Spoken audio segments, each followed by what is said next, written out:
안녕하세요. 해우소한의원 김준명 원장입니다. 입냄새를 진료할 때 제일 먼저 하는 것은 환자의 입냄새가 얼마나 심한지, 또 어떤 특징적인 냄새가 나는지를 확인하는 것입니다. 그러기 위해서 할리미터, 오랄크로마 같은 구취 측정 장비를 사용하고, 또 제가 직접 냄새를 맡아보고 냄새의 특징을 확인하고 있습니다.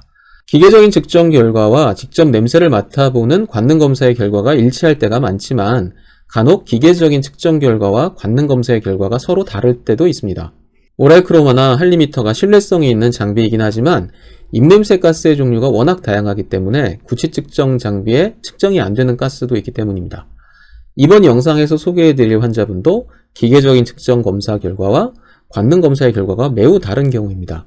환자는 50대 남성분이십니다. 치료 경력으로는 내과에서 위염 치료를 여러 번 하신 적이 있고 치과에서 스케일링을 하셨습니다. 오랄크로마 측정 결과를 보겠습니다. 황화수소 10, 메틸메르캅탄 21, 디메틸설파이드 16으로 측정이 되었습니다.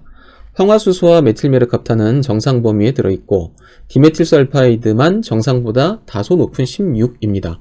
디메틸설파이드가 정상치를 약간 넘었지만 아주 높은 수치는 아닙니다. 할리미터 측정치도 66으로 정상 범위 안에 들어있습니다. 하지만 직접 냄새를 맡아본 관능 검사 결과는 매우 심했습니다. 대략 70에서 80cm의 거리에서도 입김을 불어보면 냄새가 느껴지고 40cm 전후의 거리에서 대화를 할 때도 냄새가 느껴졌습니다. 그래서 매우 심함 5점으로 체크했습니다.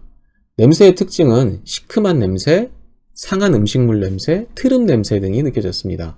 과거력과 현 증상, 생활 습관들을 살펴보면 위염 진단을 여러 번 받으셨고 만성적인 소화불량, 잦은 트림, 복부의 가스팽만 등의 증상이 있었습니다. 생활습관이나 식습관에는 특이사항은 없었습니다. 자율신경 균형도 검사 결과에 피로도와 스트레스가 매우 높은 것으로 나타났고 백태가 많고 혀가 축축한 모습이 관찰되었습니다. 식습관은 규칙적이지만 예전부터 만성적인 소화불량 증상이 있었다고 하십니다. 이분의 특징인 축축한 백태, 만성적인 소화불량, 잦은 트림과 복부의 가스팽만 등은 한의학적으로 볼 때 비위에 습담이 많은 것을 보여주는 증거들입니다. 불규칙한 식습관, 음주, 자극적인 음식 등으로 인해서 위장에 자극이 받은 것이 아니라 비위의 기능 그 자체가 약해서 정상적인 소화 기능이 이루어지지 않는 상태로 보입니다. 위장의 운동 능력이 떨어지면 위장에서 음식물의 통과 속도가 느려지게 되는데 이럴 때 위장 안에 압력이 높아지게 되고 그로 인해서 위액이 역류가 되고 또 그거와 더불어서 악취가 같이 올라올 수가 있습니다.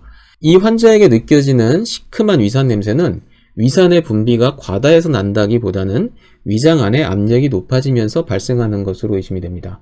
더불어 소화가 잘 안 되기 때문에 위장 내에서 비릿한 음식물 상한 냄새도 같이 느껴지는 것으로 볼 수 있습니다.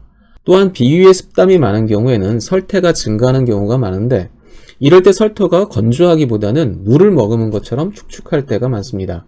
이 설태 자체에서도 입냄새가 발생을 할 수 있습니다.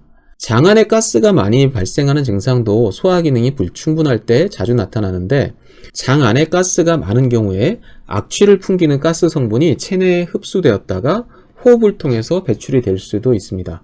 이런 비위 습담으로 인한 소화불량과 입냄새는 건비조습이라는 방식으로 치료를 하게 됩니다. 건비, 말 그대로 비위를 튼튼하게 만들고 조습, 습담을 제거하는 치료를 말합니다. 대표적으로는 이진탄 계열의 처방에 백출 등의 약재를 활용해서 치료를 할 때 좋은 결과를 기대할 수 있을 것으로 예상이 됩니다. 지금까지 영상 시청해주셔서 감사합니다.